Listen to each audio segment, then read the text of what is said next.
ይህች ዓለም ማረፊያ ሳትሆን ማለፊያ ናት። ደግሞዋለሁ፣ ማረፊያ ሳትሆን ማለፊያ ናት። ምን ማለት ነው? እግዚአብሔር እዚህ ምድር ላይ ያመጣን እድሜ ዘመናችን ሙሉ እዚህ እንድንቆይ እዚህ የሆነ ነገር አካብተን ምናምን የሆነ ነገር ጨራርሰን እንድንሄድ አይደለም። ነገራችን ላይ እንድናልፍበት ነው። ለክብሩ ለመንግስቱ እንድንዘጋጅ ነው። ኑ እናንተ አባቴ ብሩካን ወደ አዘጋጀሁላችሁ መንግስት ግቡ ብሎ ባለ ይነግረን የለ።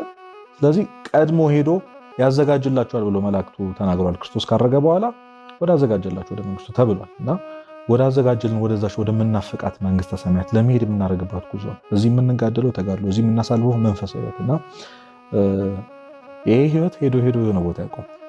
ይሄ ህይወት ሄዶ ሄዶ የሆነ ቦታ ያቆማል። የሆነ ሰዓት ላይ ከሞትን በኋላ ማተር የሚያደርገው እዚህ ምድር ላይ የኖርናት የንስሐና የስጋው ደግሞ ህይወት ታውቃላችሁ። እዛ ከሄድን በኋላ መኪና አንጠይቅም።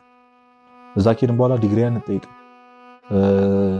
እዛ ከሄድን በኋላ እዚህ የነበረን ክብር፣ ዝና ብቻ አሁን በጣም እየተመኘን ያለነው ነገር የህይወት ትርጉም ወይም ጣዕም ይሰጣል ብለን አስበን በጣም እየለፋንበት ያለው ነገር ሁሉ እግዚአብሔር ፊት ከቶ እንደሆነ እንድታስተውሉ ፈልጋለሁ። ሁሉም ነገር መጨረሻ ላይ ራቁታችን እንደመጣን ራቁታችን ነው የምንመለሰው ነገራችን ላይ። ስለዚህ ልብ ውስጥ ያለው ነገር ነው የሚታየው። ስጋ ውስጥ የተዋሃደ ደም ውስጥ የተዋሃደው የክርስቶስ ስጋና ደም ነው የሚጠየቀውና እንግዲህ በዚህ ምድር ያለነው መንግስተ ሰማያትን ለመውረስ ነው። በነገራችን ላይ አንድ ነገር ላስታውሳችሁ፣ የተፈጠርከው መንግስተ ሰማያትን ለመውረስ ነው። ስለዚህ ወደ አልተዘጋጀልን ወደኛ ወዳልሆነው ወደ ሰይጣንና ለመልእክተኞቹ ወደ ተዘጋጀ ወደዛ ቦታ ሰደዷቸው ነው የሚባለው። መጨረሻ ላይ እግዚአብሔር እውነት ይህን ድምፅ ከመስማት ሁላችንም ይጠብቃል።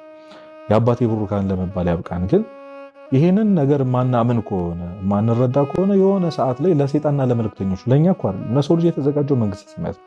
አያችሁ፣ ትክክለኛው ለካ የሰው ልጅ በዚህ ምድር ላይ የመጣው የተወለደው መንግስተ ሰማያትን እንዲወርስ ነው ለካ።